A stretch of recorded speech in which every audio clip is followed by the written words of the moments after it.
Hello students, आज हम कक्षा 10वीं के विज्ञान और प्रौद्योगिकी भाग 1 में आज हम जो है 9वां प्रयोग इस वीडियो में देखेंगे। प्रयोग क्या है? कांच के प्रिज्म से प्रकाश की किरणों का होने वाला अपवर्तन तथा विचलन कोण का अध्ययन। उद्देश्य क्या दिया है? कांच के प्रिज्म में से गमन करने वाली प्रकाश की किरणों के मार्ग का अनुरेखण यानी ट्रेसिंग करके प्रिज्म में से प्रकाश का होने वाला अपवर्तन और विचलन कोण का अध्ययन करना है। उपकरण सामग्री क्या दिया है? कांच का प्रिज्म, आरेखन पर फलक मतलब ड्राइंग बोर्ड लेना है, सफ़ेद आरेखन कागज, चपटी पिने हैं, नुकीली पिने हैं, मीटर पट्टी, पेंसिल, चौक, ठीक है, चांदा। अब यहाँ पे देखो, यहाँ पे नुकीली पिन और चपटी पिन। चपटी पिन किस लिए है? वहाँ पे पेपर को जो है सेट करने के लिए। नुकीली पिन किस लिए है? उसमें से जो है हमें जो है वो लगाकर हमें निष्कर्ष करना है। सर्वप्रथम मेज पर स्थिर अवस्था में कृति है। रखे गए आरेखन फलक पर चपटी पिन की सहायता से कागज लगाओ।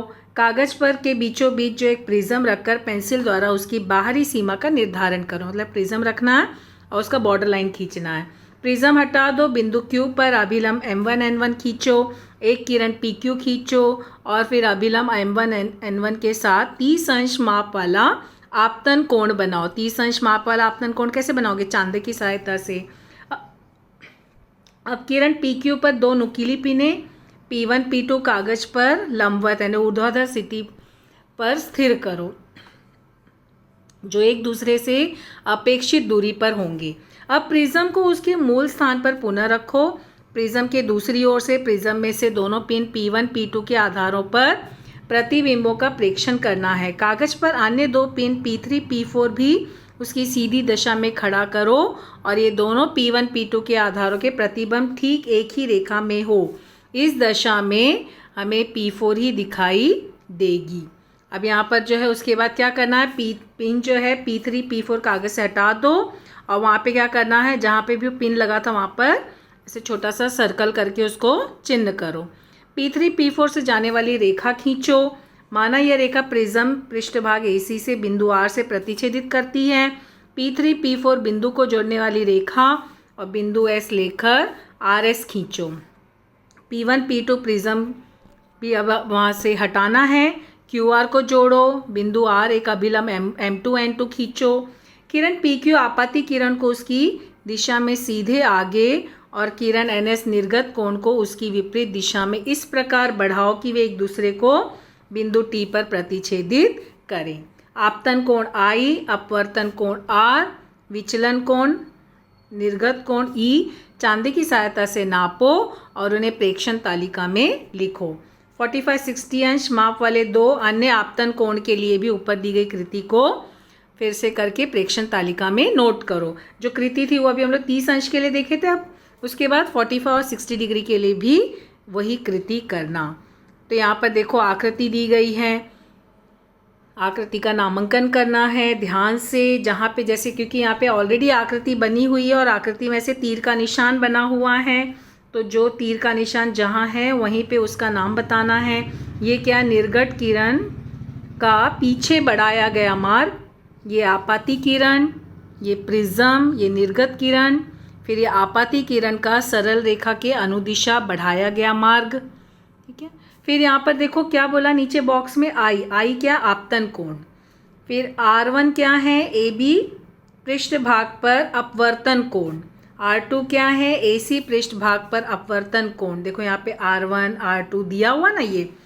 और फिर यहाँ पर डेल्टा ये क्या दिया है? विचलन कोण और ये जो है निर्गत कोण, ठीक है। ये सब जानकारी दी गई। देखो ये विचलन कोण और ये जो है निर्गत कोण। तो यहाँ पर ये सब जो है ध्यान से कौन कौन सा कोण है प्रिज्म में होने वाला प्रकाश का अपवर्तन। अब प्रेक्षण भरेंगे। प्रेक्षण तुम्हें 30 अंश 45 60 तीनों के लिए कृति करनी है। 30 अंश के लिए अपवर्तन कोण 10 अंश, विचलन कोण 60, निर्गत कोण ये 30। जरूरी नहीं कि तुमको यही मिले, तुम्हारा जिस तरह से आएगा वो रीडिंग लिखना। 45 के लिए यहाँ पे 20, फिर यहाँ पे विचलन कोण 90, निर्गत कोण 45।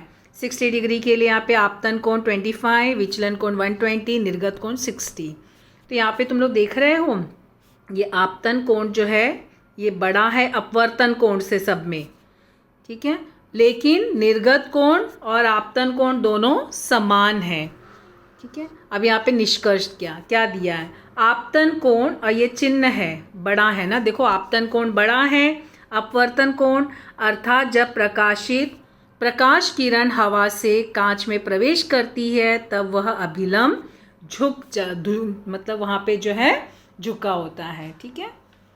फिर उसके बाद यहाँ पे क्या बोला है, निर्गत कोण, AC पृष्ठभाग के आपतन कोण R2 अर्थात प्रकाशित कांच से हवा प्रवेश करती है तब अभिलंब से वह दूर हटती है।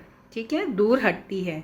फिर सामान्यतः विचलन कोण आपतन कोण पर, ये आपतन कोण पर एक साथ नहीं आया है तो थोड़ा ऊपर नीचे करके लिखा गया है, निर्भर होता है। शुरुआत में आपतन कोण का मान बढ़ाया जाने पर विचलन कोण का माप जो होता है वो कम हो जाता है। विचलन कोण का माप जो है वह कम होता है, यहाँ पे माप कम होता है, इस तरह से होगा, कम होता है। फिर उसके बाद परंतु आपतन कोण के एक विशिष्ट मान के लिए विचलन कोण कम से कम हो जाता है। इसके बाद आपतन कोण का मान बढ़ने पर विचलन कोण बढ़ता है।